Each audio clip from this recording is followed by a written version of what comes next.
Hi, Jenny here. Today we are going to be making the fourth in our homemade candy bar series. We will be making homemade Kit Kats. So we've made Reese's peanut butter cups, Almond Joys, 3 Musketeers bars, and now we'll be doing Kit Kats. Now I couldn't find just the plain wafers in the store that I could make my own filling and make them that way. So we're going to do an easy hack, and we're just going to use sugar cookies, and we'll be chocolate coating those. We'll see how true to taste to Kit Kat that will be. So hopefully I'm not looking too swollen. I had a little dental work done yesterday, and I am swollen, but I'm feeling good. And so I thought, well, let's do this. Let's make these candy bars. They'll taste so good. So let's get started. So as I said, this is going to be pretty easy. Just need a couple ingredients. So you need some vanilla wafer, or wafer type cookies I should say. I've got vanilla and strawberry and chocolate, so we'll try a little bit of each. And this time I'm going to try some baker's chocolate, melting that to dip them in. Granted, Kit Kats used to be one of my favorite candy bars that I eat all the time. Didn't know until recently when I was looking for some Kit Kats that they have all these different flavors.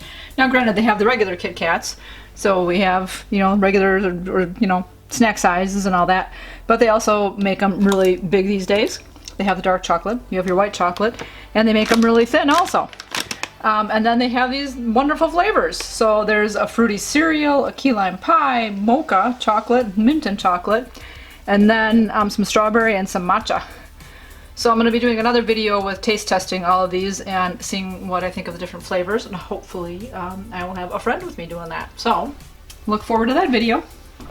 So this is what the real Kit Kat looks like. It's the mini one.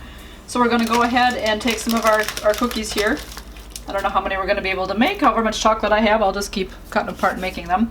But a regular cookie is a little bit wider than the regular bar. So we're just going to take our cookies here and we're going to cut them in half. And then we'll make some of each. And we'll see how they taste.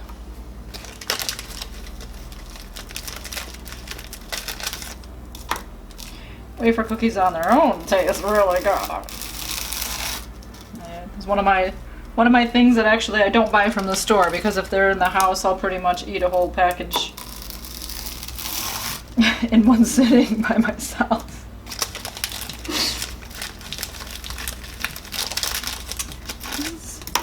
These are one of my favorite cookies.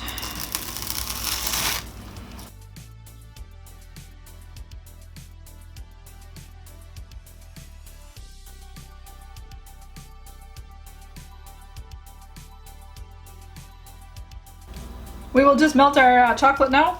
So I'm going to melt 2 boxes worth, and we'll go from there. I'm just going to do it in a medium-sized bowl. So we're going to take our chocolates and we'll dip them into here. That's right. I opened this up for doing some chocolate shavings on some cupcakes I made. So the bars come in squares. So if you can, you want to break them up into their individual squares. That'll help them melt easier.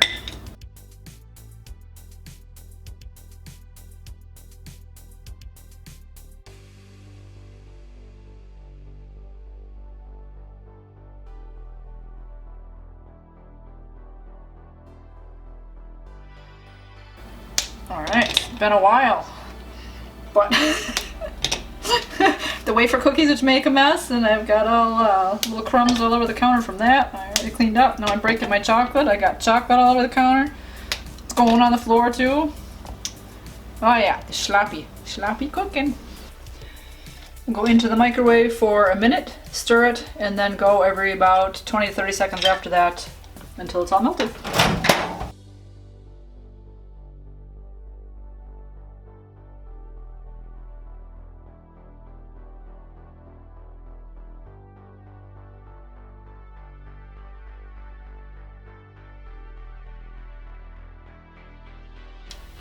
Alright, I've just put a piece of wax paper on top of a cookie sheet. You can do wax paper, you can do parchment paper, you can do a silicone mat if you want. Just keep it all kind of neat and cleaner. We're just going to dip our chocolate in there, put it on here, and then we'll throw it in the freezer for about 10 to 20 minutes so it all hardens up. Alright, we'll see how this goes with just the chocolate in there. I also did not put any oil in the mixture this time, although the cookies are not cold either. They're room temperature, so it should go fine. It shouldn't seize up the chocolate too much. But we're just gonna coat them and then let it all drip off.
Alright, with that 2 boxes of chocolate, I ended up getting about 15 cookies cut in half, all covered. So now we'll put them into the freezer for about 20 minutes.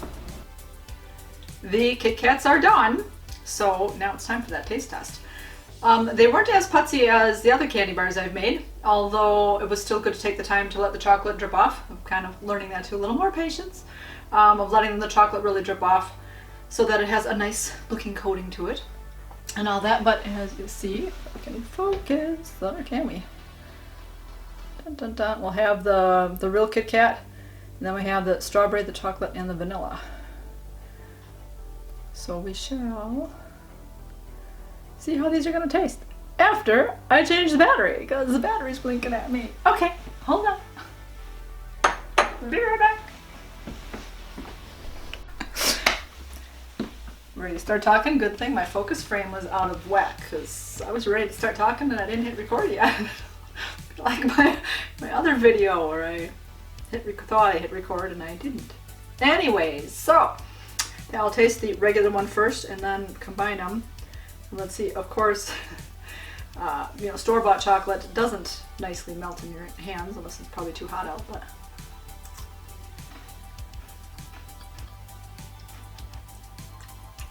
regular.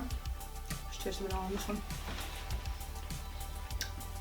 And then there's my chocolate, which will leave a mess in your hands.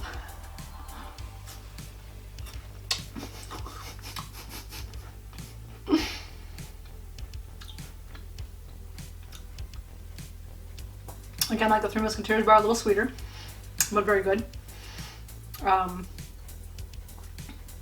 Chocolate.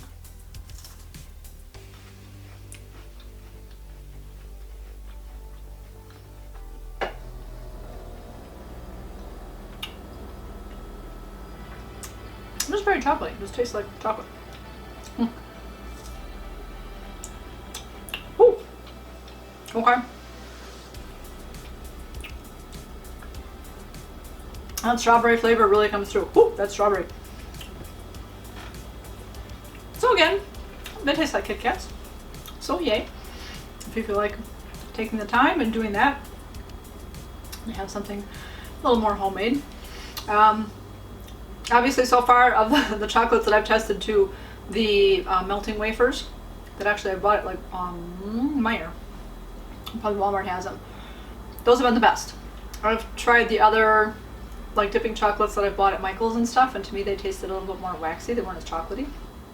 But those last dipping chocolates that I used worked really well, and they didn't really leave a chocolatey mess in the hands so much. So this Baker's chocolate, I mean, just like the chocolate chips, it tastes really good, just a little bit more messy. Anyways, I hope you like this video. I will leave the recipe for them down in the description below. Let me know in the comments down below, again, if you've ever made homemade candy bars and or what your favorite type of candy bar is. So you guys, keep it positive. Go make it a great day. Bye-bye.